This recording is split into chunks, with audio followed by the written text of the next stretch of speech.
Tradisi Malamang ini merupakan tradisi kuliner berbasis pangan lokal yang merupakan salah satu bentuk kearifan lokal sebagai gambaran pola-pola hidup masyarakat yang mampu menghadirkan identitas kolektivitas dan representasi sosial budaya dalam mengkonsepkan makanan fungsi sosial makanan.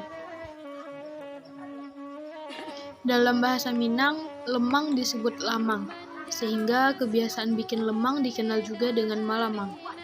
Malamang ini juga merupakan salah satu tradisi turun-temurun masyarakat Minang sejak dulu. Kebiasaan membuat makanan kaya gizi ini sering dilakukan saat ada acara-acara penting, seperti Lebaran, Maulid Nabi, pengangkatan penghulu adat, dan acara besar lainnya. Lemang terbuat dari beras ketan yang dimasukkan ke dalam bulu bambu. Bulu-bulu bambu yang telah dilapisi dengan daun pisang. Beras ketan kemudian disiram dengan santan kelapa yang telah diseduh dengan garam. Bambu kemudian dipanggang dengan perapian yang menggunakan kayu bakar atau sering juga disebut dengan sabut kelapa.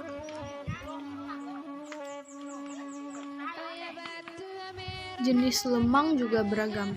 Selain ada lemang ketan, ada juga lemang pisang dan lemang bainti atau lemang berisi luo atau parutan kelapa dari gula merah.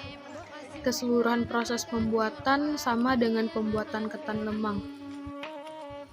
Proses pembuatan memasak lemang ini bisa 4-6 jam, tergantung pada besar atau kecilnya api tersebut.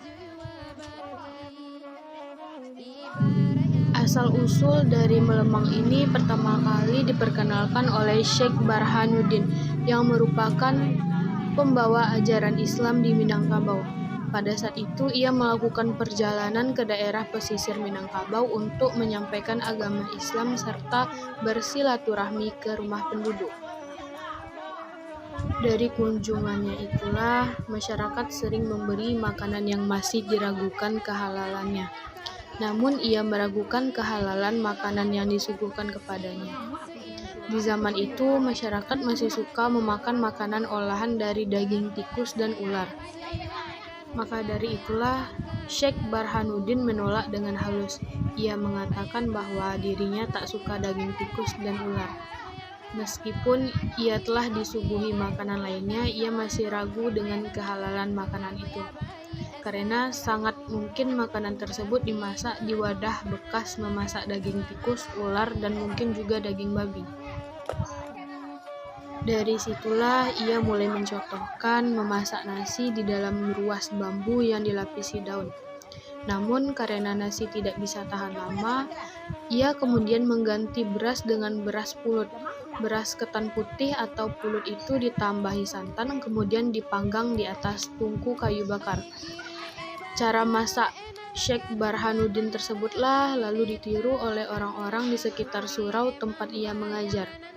Syekh Barhanuddin pun menyarankan kepada setiap masyarakat agar menyajikan makanan lemang ini menjadi simbol makanan yang dihidangkan dalam silaturahmi. Mungkin sekian yang dapat saya jelaskan. Terima kasih. Assalamualaikum warahmatullahi wabarakatuh.